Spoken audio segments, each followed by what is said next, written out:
चलिए स्टार्ट करते हैं। कंपनी लॉ है, ठीक है। कंपनी लॉ में टॉपिक हम प्राइवेट कंपनीज का पढ़ रहे थे। प्राइवेट कंपनी की डेफिनेशन पढ़ लिया हमने, प्रिविलेज पढ़ लिया। अब उसके बाद का टॉपिक है conversion of the private company into the public company. एक प्राइवेट कंपनी पब्लिक कंपनी में कैसे कन्वर्ट हो सकती है, उसकी क्या सिचुएशन होती है। तो उसके दो सिचुएशंस होती है बेटा। पहली होती है कन्वर्जन बाय डिफॉल्ट यानी चूक द्वारा परिवर्तन। दूसरा होता है कन्वर्जन बाय चॉइस यानी कि इच्छा से परिवर्तन। ठीक, इन दो तरीकों से एक कंपनी क्या करती है, प्राइवेट कंपनी से पब्लिक कंपनी में कन्वर्ट होती है। पहला केस पढ़ते हैं, आपका कन्वर्जन बाय डिफॉल्ट। पहले तो ये समझिए कन्वर्जन बाय डिफॉल्ट किसे कहा जाता है। आखिर उसके बारे में कुछ मटेरियल लिखना पड़ेगा ना आपको कि कन्वर्जन बाय डिफॉल्ट कब होता है। प्राइवेट कंपनी को डिफाइन किया गया अंडर सेक्शन 268 में डिफाइन किया गया है कि एक प्राइवेट कंपनी कौन होती है जो शेयर ट्रांसफर नहीं करती, जहां पे रिस्ट्रिक्शंस होता है। एक प्राइवेट कंपनी वो है जिसमें मैक्सिमम लोग 200 से ज्यादा ना हो। एक प्राइवेट कंपनी वो है जहां पे आपका शेयर्स को जनरल पब्लिक को शेयर्स ट्रांसफर नहीं किए जाते, इश्यू नहीं किए जाते हैं। ठीक, तो जब भी सेक्शन 268 में डिफाइन चीजों को वायलेट किया जाता है, उसका उल्लंघन किया जाता है, ठीक है ना, ऐसे केस को कहा जाता है कन्वर्जन बाय डिफॉल्ट। यहाँ जहां सेक्शन 268 में कही हुई बातों को क्या करते हैं, हम उसको नकारते हैं, उसको नहीं मानते हैं, या उस चीज का उल्लंघन वायोलेशन होता है, तो उसे कहते हैं कन्वर्जन बाय डिफॉल्ट। तो इसमें क्या आ जाता है, सबसे पहले ऑन ट्रांसफर ऑफ शेयर्स। अगर एक कंपनी में शेयर्स को ट्रांसफर करने की परमिशन दे दी जाए तो वो अपने आप प्राइवेट कंपनी से क्या हो जाएगी, पब्लिक कंपनी में कन्वर्ट हो जाएगी। दूसरा, पब्लिक प्राइवेट कंपनी का नेचर ही होता है कि 200 से ज्यादा लोग नहीं होने चाहिए। तो अगर लोग प्राइवेट कंपनी में नंबर ऑफ पीपल 200 से ज्यादा हो गए तो अपने आप वो प्राइवेट से क्या हो जाएगा, पब्लिक हो जाएगा। तीसरा केस क्या है, on invitation to the public to the purchase share, जनता को अंशों के खरीदने के लिए आमंत्रित करने पर। यानी एक प्राइवेट कंपनी अगर जनरल पब्लिक को शेयर इशू कर देती है सब्सक्राइब करने के लिए, तो ऐसी कंडीशन में भी वो प्राइवेट कंपनी पब्लिक कंपनी में कन्वर्ट हो जाएगी। इन तीनों सिचुएशंस अगर होती हैं तो ऐसे सिचुएशन को हम कहते हैं कन्वर्जन बाय डिफॉल्ट। ठीक, तो कन्वर्जन बाय डिफॉल्ट समझ में आए, लिखना रहेगा बैकग्राउंड तो यही लिखेंगे कि सेक्शन 268 में कही हुई बातों को अगर हम उसको वायोलेट करते हैं, उसका उल्लंघन करते हैं, उसको नहीं मानते हैं। तो नेक्स्ट आते हैं,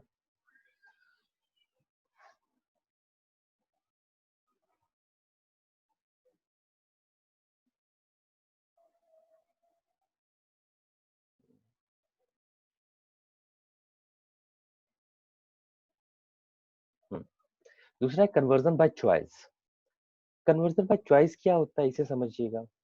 एक कंपनी में कन्वर्जन बाय चॉइस तब माना जाता है जब जनरल मीटिंग बुलाई जाए। देखो हर कंपनी में डिसीजन जो लिए जाते हैं कि कितना डिविडेंड देना है, क्या चीजें कब करनी है, किसको डायरेक्टर रखना है, किसको डायरेक्टर से हटाना है, शेयर्स इशू करने हैं, शेयर नहीं इशू करने हैं, ये सारे डिसीजंस किस में लिए जाते हैं, जनरल मीटिंग में लिए जाते हैं। मीटिंग में लिए जाते हैं। मीटिंग तो दो तरीके से, तो मीटिंग में लिए जाते हैं। तो अगर मीटिंग बुला के ये डिसाइड किया जाए कि कंपनी को प्राइवेट से अब क्या करना है, पब्लिक में कन्वर्ट करना है, ऐसे कन्वर्जन को हम क्या कहते हैं, कन्वर्जन बाय चॉइस कहते हैं। ठीक, तो कन्वर्जन बाय चॉइस, इसमें पॉइंट्स देख लेते हैं। सबसे पहला पॉइंट है आपका to change the article of association. ठीक, आर्टिकल ऑफ एसोसिएशन में अगर ये लिखा जाए कि कंपनी को प्राइवेट से पब्लिक में कन्वर्ट करता है। ठीक, दो बुक्स होती हैं, एक कंपनी की दो मेन बुक्स होती हैं, एक आर्टिकल ऑफ एसोसिएशन होता है, ठीक, एक होता है मेमोरेंडम ऑफ एसोसिएशन। तो अगर इन दोनों बुक में हमको क्या करना पड़ेगा, चेंजेस करने पड़ेंगे, तब जाके एक प्राइवेट कंपनी पब्लिक कंपनी में कन्वर्ट होगी। दूसरा, to file their prospectus with registrar. अब एक प्राइवेट कंपनी का नेचर क्या था कि प्रोस्पेक्टस इशू करने की जरूरत नहीं है, मगर अब तुम पब्लिक में कन्वर्ट होना चाहते हो तो तुम्हें, यानी पब्लिक कंपनी को, अपने ऊपर मत लीजिएगा। अब प्राइवेट कंपनी को प्रोस्पेक्टस क्या करना पड़ेगा, इश्यू करना पड़ेगा। अब प्रोस्पेक्टस वो इश्यू करेगा तो क्या नियम और कानून है भाई? रूल ये है कि प्रोस्पेक्टस जब इशू करेंगे तो उसका रजिस्ट्रेशन करवाना पड़ेगा उस प्रोस्पेक्टस का, और वो रजिस्ट्रेशन रजिस्ट्रार के पास मीटिंग में डिसीजन लेने के 30 दिन के अंदर अंदर हो जाना चाहिए, है ना? 30 दिन के अंदर अंदर आपने जो प्रोस्पेक्ट आपने डिसीजन लिया है, प्रोस्पेक्टस इशू किया, और मीटिंग खत्म होने के मीटिंग में डिसीजन लेने के 30 दिन के अंदर अंदर आपको अपने प्रोस्पेक्टस का क्या करवाना होगा, रजिस्ट्रेशन रजिस्ट्रार के पास करवाना होगा। ठीक, ये मैक्सिमम ड्यूरेशन है बेटा, 30 दिन मैक्सिमम। 30 दिन के अंदर आप तुरंत मीटिंग खत्म होने के बाद रजिस्टर करवा लें, बहुत बढ़िया, कुछ घंटे में करवा लें, आपके ऊपर है। लास्ट डेट दी हुई है। ठीक, नेक्स्ट है इंक्रीजिंग द मिनिमम नंबर। अब एक प्राइवेट कंपनी आप शुरू करना चाहते हैं तो आप और आपकी पत्नी मान गए, कंपनी शुरू। आप और आपका क्लर्क मान गए, कंपनी शुरू। आपका चपरासी और आपका नौकर आपस में मान गए तो कंपनी 2 बंदों से भी शुरू हो जाती है, मगर वो मिनिमम नंबर 2 होता है। तो अगर आपको पब्लिक कंपनी में कन्वर्ट करना है तो मिनिमम नंबर को 2 से हटा के कितना करना पड़ेगा, 7 करना पड़ेगा। तब आपकी प्राइवेट कंपनी पब्लिक कंपनी में कन्वर्ट मान जाएगी। ठीक है, ये सब क्या हो रहा है, ये सब मीटिंग्स में डिसीजन लिए जाते हैं, इसीलिए इन्हें कन्वर्जन बाय चॉइस कहा जाता है ना? नेक्स्ट है आपका increasing the minimum number of directors. निर्देशकों की न्यूनतम संख्या अधिक करने पर। डायरेक्टर का भी वही रूल, प्राइवेट में मिनिमम 2 होते हैं, तो पब्लिक करना है तो 2 से हटा के कितना करना पड़ेगा, मिनिमम की जो रिस्ट्रिक्शन है उसे 3 पे लाके ये मेंशन करना पड़ेगा अपनी बुक्स में कि अब मिनिमम 2 नहीं रहने वाले, मिनिमम 3 रहेंगे, तब जाके आप पब्लिक में कन्वर्ट होंगे। नेक्स्ट है कन्वर्जन इन द नेम। देखो ये कैपिटल अभी हटा देना यहाँ से। कैपिटल क्या, ये जो कैपिटल वाली चीज है ये लास्ट वाले पॉइंट में बताया हुआ है, तो एक ही में हम खत्म कर देंगे तो एक पॉइंट का नुकसान हो जाएगा ना बेटा। तो क्या करेंगे, कन्वर्जन इन द नेम। अब कंपनी, प्राइवेट कंपनी के नाम के साथ क्या होता है, प्राइवेट लिमिटेड। तो आपको उस प्राइवेट लिमिटेड को खत्म करके क्या करना पड़ेगा, पब्लिक लिमिटेड करना पड़ेगा। ठीक है, फिर आपका है enhancing the paid up capital. देखो जब आप पब्लिक कंपनी के डेफिनेशन पढ़े हैं या देखेंगे तो आप पाएंगे एक पब्लिक कंपनी वो कंपनी जिसकी paid up capital minimum 5 lakh होनी चाहिए, 5 lakh, minimum 5 paid up capital should be 5 lakh. तो अगर एक प्राइवेट कंपनी को पब्लिक कंपनी में कन्वर्ट होना है तो फिर उसे अपना मिनिमम पेड अप कैपिटल कितना करना पड़ेगा, 5 लाख करना पड़ेगा, तब जाके वो क्या हो जाएंगे, आपके पब्लिक कंपनी में कन्वर्ट हो जाएंगे।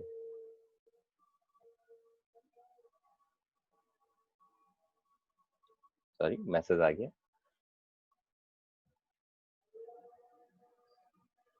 हाँ, और लास्ट देख लेते, हो गया यहाँ पे, ठीक है ना? तो ये 6 पॉइंट्स हैं आपके जिसमें कन्वर्जन बाय चॉइस किया जाता है।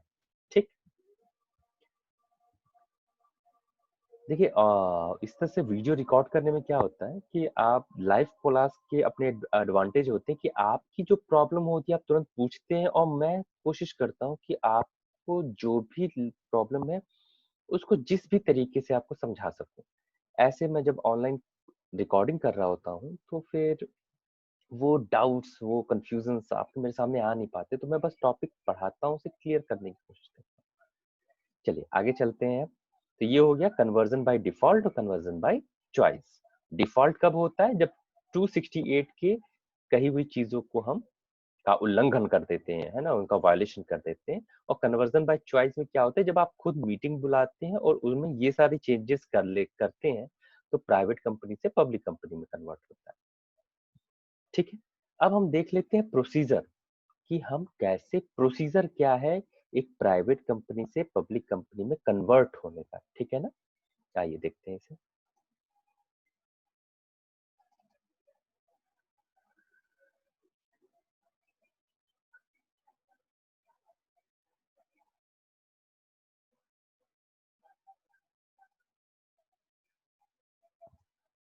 हाँ भाई, इसे देख लेते हैं। डायग्राम ऐसे ही बनाई गया, ये स्टेप बाय स्टेप है, first step, second step, third, fourth and fifth step. 5 step में से क्या किया गया है, बताया गया है।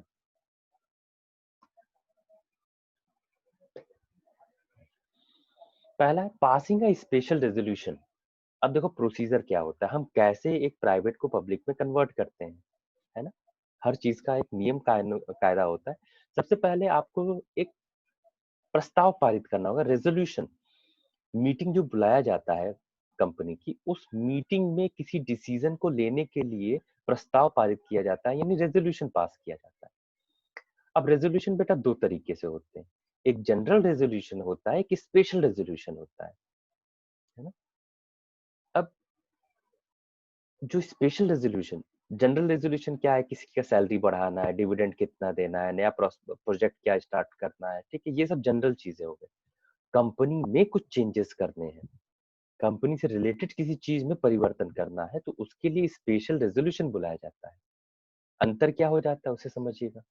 एक जनरल रेजोल्यूशन उसे कहते हैं जहां डिसीजन को लेने के लिए केवल 51% लोग अगर उसके फेवर में हो गए, किसी डिसीजन के फेवर में अगर 51% लोग हो गए, तो ऐसे रेजोल्यूशन को हम क्या कहते हैं, जनरल रेजोल्यूशन कहते हैं। सामान्य प्रस्ताव, विशेष प्रस्ताव पारित करने के लिए क्या होता है, स्पेशल रेजोल्यूशन, आपको 3/4 लोगों का हाँ कहना जरूरी, यानी फेवर में होना जरूरी होता है।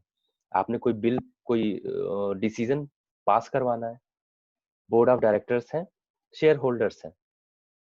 अब स्पेशल रेजोल्यूशन है, जैसे कंपनी को कन्वर्ट करना है, तो अब ये डिसीजन लाया जाएगा साहब, पूछा जाएगा कि कौन लोग इसके फेवर में है, तो कम से कम इसका 75% लोग, 75% लोग, यानी 3/4 लोगों को जब इसके फेवर में आएंगे, तब जाके इस डिसीजन को क्या किया जा सकता है, पास किया जा सकता है।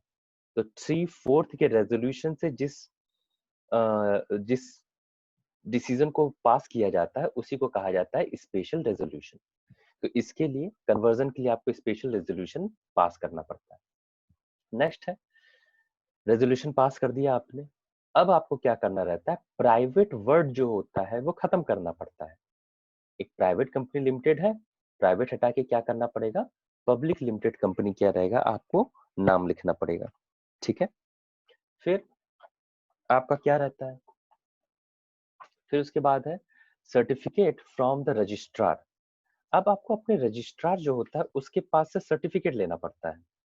कैसा सर्टिफिकेट लेना पड़ता है, अब आपकी कंपनी एक तरीके से फिर से स्टार्ट हो रही है, प्राइवेट कंपनी खत्म हो गई, अब पब्लिक कंपनी के तौर पे स्टार्ट हो रही है। और कोई भी बिजनेस अगर आपको स्टार्ट करना होता है तो उसका परमिशन लेना पड़ता है आपको, है ना? कोई भी बिजनेस आप स्टार्ट करते हैं, आपको उसका परमिशन चाहिए।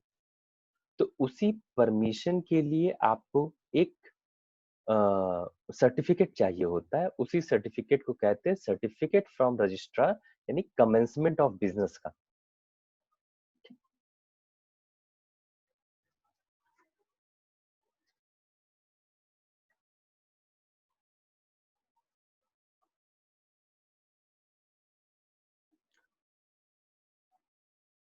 तो आपने फिर नया बिजनेस स्टार्ट किया, आपने क्या कर लिया, फिर उसके लिए आपको एक नया सर्टिफिकेट इश्यू किया जाता है। नेक्स्ट है लीगल अनाउंसमेंट। लीगल अनाउंसमेंट में क्या होता है, अब आप पूरे तौर पे बिजनेस के बारे में जो भी चेंजेस हुए हैं, भाई बिजनेस है आपका, कई लोगों ने उसमें पैसा लगाया है ना? पब्लिक इंटरेस्ट से बात जुड़ जाती है। जब पब्लिक इंटरेस्ट से बात जुड़ जाती है तो आपके अपने सारे इंटरेस्ट, जो जो डिसीजन है उसको पब्लिक में बताना पड़ता है।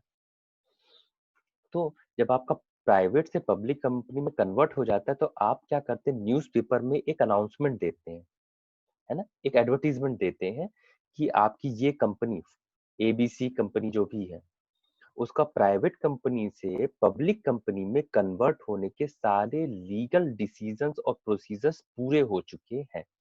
ऐसा डिक्लेरेशन आप क्या करते हैं, घोषणा आप न्यूज़पेपर के माध्यम से, मीडियम से करते हैं। उसी को कहते हैं लीगल अनाउंसमेंट।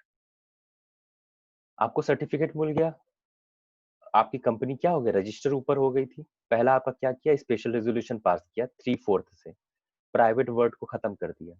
फिर आपकी कंपनी नई बन गई है, नए नाम से आई है। तो जब नए नाम से आई है, समझ लीजिए आपका नाम गड़बड़ हो गया या आपको अपना नाम पसंद नहीं है, क्लास 9th में आके अपना नाम आपको चेंज करवाना होता है, तो उस नाम को चेंज करवाने के लिए आप एप्लीकेशन देते हैं, फिर जाके नाम चेंज होता है। तो उसी तरह जब आपकी कंपनी कन्वर्ट हुई है तो आपको क्या दे दिया जाता है, एक सर्टिफिकेट दे दिया जाता है, ठीक, कि आपने सारा डॉक्यूमेंट क्या कर दिया है, जमा करवा दिया है। एक तरीके से रसीद देने जैसा होता है। आप जब भी बैंक के पास जाते हैं, पैसा जमा करते हैं, तो आपको रसीद मिलती है, वो प्रूफ होता है कि हाँ आपने ये रसीद जमा की है, इतने पैसे जमा किए। तो उसी तरह सर्टिफिकेट फ्रॉम रजिस्ट्रार क्या होता है, वो एक प्रूफ होता है कि आपने सारे डॉक्यूमेंट जमा कर दिए हैं और उसका ये प्रूफ है। फिर आप सामान्य जनता में, जनरल पब्लिक में अनाउंसमेंट करते हैं कि प्राइवेट से पब्लिक में आप कन्वर्ट हो चुके हैं। जब ये सारी चीजें हो जाती हैं तो फिर बिजनेस शुरू करने के लिए आपको क्या कर दिया जाता है, एक प्रमाण पत्र यानी सर्टिफिकेट इशू कर दिया जाता है कि अब आप बिजनेस शुरू कर सकते हैं। तो फोर्थ स्टेप क्या हो जाता है, फिफ्थ स्टेप आपका हो जाता है कि आपको रजिस्ट्रार के थ्रू बिजनेस स्टार्ट करने के लिए एक सर्टिफिकेट इशू कर दिया जाता है, समामेलन का प्रमाण पत्र, issuing of certificate of incorporation कि आप एक कंपनी बन चुके हैं। फिर लास्ट होता है termination of the legal exemption. ये टर्मिनेशन ऑफ लीगल एग्जेम्पशन क्या होता है भाई, जब आप प्राइवेट कंपनी थे तो आपको कई छूट मिली हुई थी। वो छूट कौन कौन से थे, आपको प्रोस्पेक्टस इशू करने की जरूरत नहीं थी, दो लोगों से एक कंपनी खड़ी हो जा रही थी, है ना, शेयर ट्रांसफर करने की परमिशन आप नहीं देते थे, ठीक है। ये सब क्या थे, आपके फायदे थे, आपको छूट मिली हुई थी। उन सारी जो आपको फायदे थे उनको क्या कर दिया जाता है, खत्म कर दिया जाता है। आपको जो भी एडवांटेज दिया गया रहता है प्राइवेट कंपनी होने की वजह से, उन सारे एडवांटेज को खत्म कर दिया जाता है। उसी को कह रहा है termination of the legal exemption, है ना, वैधानिक छूट से समाप्ति। यानी आपका प्रोस्पेक्टस इशू करना पड़ेगा, पब्लिक को शेयर इशू करने पड़ेंगे, पब्लिक को अलॉटमेंट करना पड़ेगा, जनरल मीटिंग बुलानी एकदम जरूरी है जैसे ही आपको सर्टिफिकेट ऑफ इनकॉर्पोरेशन मिल जाए, ठीक है। तो यही सारे छूट अब आपको क्या किए जाते हैं, आपसे हटा दिए जाते हैं, आपसे ले लिए जाते हैं, खत्म कर दिए जाते हैं। चलिए, अब ये हुआ एक तरीके से सेकंड चैप्टर। थर्ड चैप्टर पे आते हैं अब। कहाँ गया, ये रहा, काइंड्स ऑफ कंपनी और टाइप्स ऑफ कंपनी, कंपनियों के प्रकार। जब हम कंपनी के प्रकार की बात करते हैं तो इसको कम से कम आप 6 पार्ट्स में डिवाइड कर सकते हैं। अलग अलग बुक में अलग अलग तरीके से दिया हुआ बेटा, तो बुक देख के भी परेशान नहीं होना है, मे बी ये मैच करे, मे बी थोड़ा डिफरेंट तरीके से हो। तो ब्रॉडली आप क्या कर सकते हैं, कंपनी को 6 पार्ट्स में 6 बेसिस पे क्या कर सकते हैं, डिफरेंशिएट कर सकते हैं, उनका विभाजन कर सकते हैं। वो कौन कौन सा है, पहला बेसिस ऑफ क्रिएशन, निर्माण के आधार पे, बेसिस ऑफ द लाइबिलिटी, दायित्व के आधार पे, basis of the number of members, संख्या के आधार पे, बेसिस ऑफ आउट ओनरशिप, स्वामित्व के आधार पे, and bases of control of unit, नियंत्रण के आधार पे, and bases of national interest, राष्ट्रीयता के आधार पे आप कंपनियों को क्या कर सकते हैं, उनका क्लासिफिकेशन कर सकते हैं, ठीक है। सबसे पहले स्टार्ट करते हैं हम बेसिस ऑफ क्रिएशन से, निर्माण के आधार पे।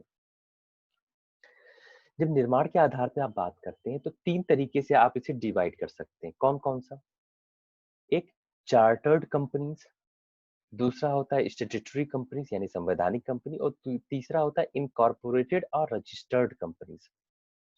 अच्छा, तीनों में अंतर क्या होता है समझिएगा। चार्टर्ड कंपनीज क्या होती हैं, जो किसी देश को रिप्रेजेंट करती हो या किसी रॉयल फैमिली, है ना, राजकीय घराना, रॉयल फैमिली को रिप्रेजेंट करती है। ये कंपनियां अब एग्जिस्टेंस में नहीं है। जैसे पहले जब हमारा देश गुलाम था तो जैसे ईस्ट इंडिया कंपनी होती थी, है ना, डच कंपनी होती थी, कंपनी ऑफ इंग्लैंड होती थी। वो कंपनियां क्या करती थी, वो उन उन देश की सरकार की पावर उन कंपनीज में होती थी और फिर वो कंपनी दूसरे देशों पे राज करती थी, ठीक। ऐसी कंपनीज क्या कहलाती हैं, चार्टर्ड कंपनीज कहलाती हैं, जिसमें किसी देश या किसी राजकीय परिवार यानी रॉयल फैमिली का इंटरेस्ट क्या होता है, को रिप्रेजेंट करती हैं ये, ठीक है। एग्जाम्पल के तौर पे वही East India Company, bank of England, इन सब को आप रिप्रेजेंट कर सकते हैं। नेक्स्ट आता है स्टैट्यूटरी कंपनी, संवैधानिक कंपनी। ये कौन सी, ऐसी कंपनियां जिनको बनाने के लिए पार्लियामेंट में एक्ट बनाया जाता है ना? ऐसी कंपनीज जिनको बनाने के लिए अलग से एक्ट बनाया जाता है, ऐसी कंपनियों को स्टैट्यूटरी कंपनी, संवैधानिक कंपनी कहते हैं। ठीक, जैसे आरबीआई। अब आरबीआई को बनाने के लिए क्या किया गया? आरबीआई का पहले एक एक्ट बनाया गया पार्लियामेंट में, आरबीआई एक्ट 1934। ठीक, एलआईसी बनाया गया, एलआईसी एलआईसी एक्ट 1956 बनाया गया। तो इन कंपनियों को बनाने के लिए पार्लियामेंट में एक्ट बनाए गए। ठीक है, और ये आपका है एफओआई, फूड क्या है आपका, एफओआई फूड, पता नहीं, इसका नाम नहीं याद आ रहा मुझे।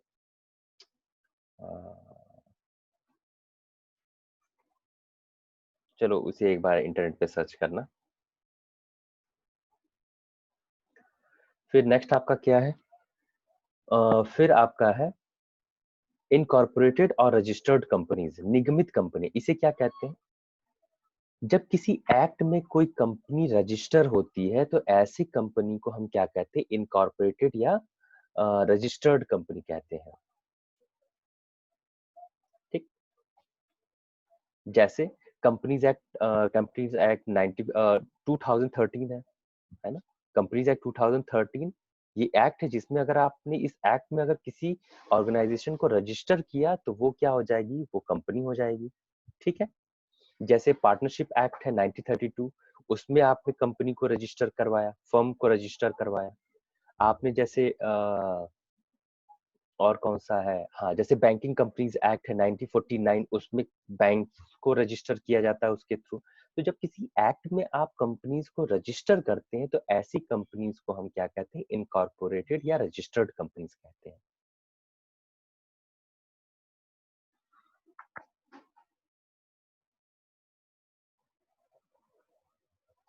नेक्स्ट है आपका